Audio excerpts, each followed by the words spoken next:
കൃഷ്ണകുമാർ കുടുംബത്തിൽ ഏറ്റവും കൂടുതൽ ആരാധകരുള്ളത് ദിയ, അശ്വിൻ, ഓമി കോംബോയ്ക്കാണ്.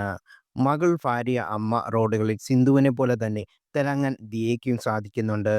അടുത്തിടെയാണ് തന്റെ ഓബൈ ഓസിക്കായി പുതിയ സ്റ്റോർ ദിയ ആരംഭിച്ചത്.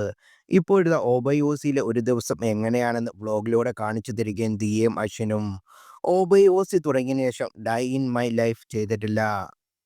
അശ്വിനാണ് അങ്ങനെ വ്ലോഗ് ചെയ്യാൻ ഐഡിയ പറഞ്ഞു തന്നത്. അതൊരു കണ്ടന്റാണ്. ഇന്ന് ഞാൻ നേരത്തെ എണീറ്റു. പൊതുവെ ഞാൻ 12 മണിയാകുമ്പോഴാണ് എഴുന്നേൽക്കാറുള്ളത്. ഓമി എഴുന്നേറ്റത് കൊണ്ടാണ് ഞാനും നേരത്തെ എഴുന്നേറ്റതെന്ന് ദിയ വിശേഷങ്ങൾ പങ്കിട്ട് തുടങ്ങി. മുമ്പ് ഓമിക്ക് അവനായി ഒരു കുട്ടി ബെഡുണ്ടായിരുന്നു. അവിടെയാണ് ഞാൻ അവനെ കിടത്തിയിരുന്നത്. പക്ഷേ അവൻ അതിലൊന്നും ചെറിയ രീതി പോലും ഉറങ്ങിയിരുന്നില്ല. രാത്രി മുഴുവൻ അവൻ വാച്ച്മാൻ ഡ്യൂട്ടിക്ക് പോകും. ഞങ്ങൾ കുഞ്ഞായിരിക്കുമ്പോൾ അമ്മ ഞങ്ങളെ ഒപ്പമാണ് കിടത്തിക്കൊണ്ടിരുന്നത്. ഞാൻ ചോദിച്ചിട്ടൊന്നുമല്ല. അമ്മ ഒരു ദിവസം വെറുതെ ഇത് പറയുന്നത് ഞാൻ കേട്ടു. ആദ്യമൊക്കെ ടെൻഷനായിരുന്നെങ്കിലും ഞാനും ഇത് ചെയ്തു തുടങ്ങി. അന്ന് തൊട്ടാണ് ഓമി ഉറങ്ങിത്തുടങ്ങിയത്. എവിടെ പോയാലും അവനെ ഞങ്ങൾ ഒപ്പം നടുക്ക് കിടത്തും. എൻ്റെ അടുത്ത് നിന്ന് പാല് കുടിച്ച ശേഷം അശ്വിനോടൊപ്പം ചേർന്ന് കിടന്നുറങ്ങും. ഞാൻ കഴിഞ്ഞ ദിവസം ഓമിക്ക് വേണ്ടി ഒരു ഫ്രോക്ക് വാങ്ങി. ഉടുപ്പിട്ടാൽ അവനെ കാണാൻ എന്നെപ്പോലുണ്ടാകുമെന്ന് നോക്കാനാണ് അങ്ങനെ ചെയ്തത്. പക്ഷേ ഉടുപ്പിന് കുറച്ച് ഇറക്കം കുറഞ്ഞുപോയി. അവനിപ്പോൾ അത് ടീഷർട്ടായി ഉപയോഗിക്കുന്നു.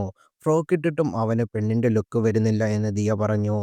വർക്ക് ഫ്രം ഹോം ആയതുകൊണ്ട് തന്നെ അശ്വിനും ദിയയ്ക്കൊപ്പം തന്നെ രാവിലെ തന്നെ ലാപ്ടോപ്പും മറ്റുമായി ഒബൈ ഓസിലേക്കെത്തും. ഓമിയും ഒപ്പമുണ്ടാകും. പുതിയ സ്റ്റാഫുകളെ ഒബൈ ഓസിലേക്ക് എടുക്കാനും വീണ്ടും തുടങ്ങി. അച്ഛൻ്റെ ഓഫീസിലെ സ്റ്റാഫുകളാണ് എല്ലാം ചെയ്യുന്നത്. ഇന്റർവ്യൂ അടക്കം അവിടെയാണ് നടക്കുന്നത്. ബയോഡേറ്റ പോലും ഞാൻ കാണാറില്ല. ദുബായിൽ നിന്ന് വരെ അവസരം ചോദിച്ച് കോൾ വന്നിരുന്നു. ഞാൻ ഞെട്ടിയെന്ന് ദിയ പറഞ്ഞു. വലിയ 2 നില വീടാണ് ഒബൈ ഓസിയുടെ സ്റ്റോറായി ദിയ മാറ്റിയിരിക്കുന്നത്. വരുന്നതോറും ബൾക്ക് ഓർഡറുകളാണ്. ഒരു സ്റ്റോർ തുടങ്ങുമെന്ന് ഓസിയുടെ വലിയ ആഗ്രഹമായിരുന്നു. പ്രസവത്തിന് മുമ്പ് തന്നെ അതിനായി സ്ഥലങ്ങൾ അന്വേഷിച്ചു തുടങ്ങിയിരുന്നു. ക്യാബിൻ റൂം എല്ലാം വേണമെന്ന് ഓസിക്ക് നിർബന്ധമായിരുന്നു. പക്ഷേ അന്നൊന്നും ശരിയായില്ല. നിരന്തരം തടസ്സങ്ങൾ വന്നുകൊണ്ടിരിക്കുകയായിരുന്നു. ദൈവം വന്ന് തടസ്സങ്ങൾ സൃഷ്ടിച്ച് എന്തിനാണെന്ന് പിന്നീട് നിങ്ങൾക്കൊക്കെ കണ്ടതാണല്ലോ. അതിനുശേഷം ദൈവം തന്നെ നല്ലൊരു വഴി കാണിച്ചു തന്നു. എല്ലാം നല്ല രീതിയിൽ തുടങ്ങാൻ പറ്റി. ഒരുപാട് കളക്ഷനുണ്ട്. ആഴ്ചയ്ക്ക് ഡിസൈൻ മാറ്റിക്കൊണ്ടിരിക്കും. അതുകൊണ്ട് വലിയ കളക്ഷനുണ്ട്.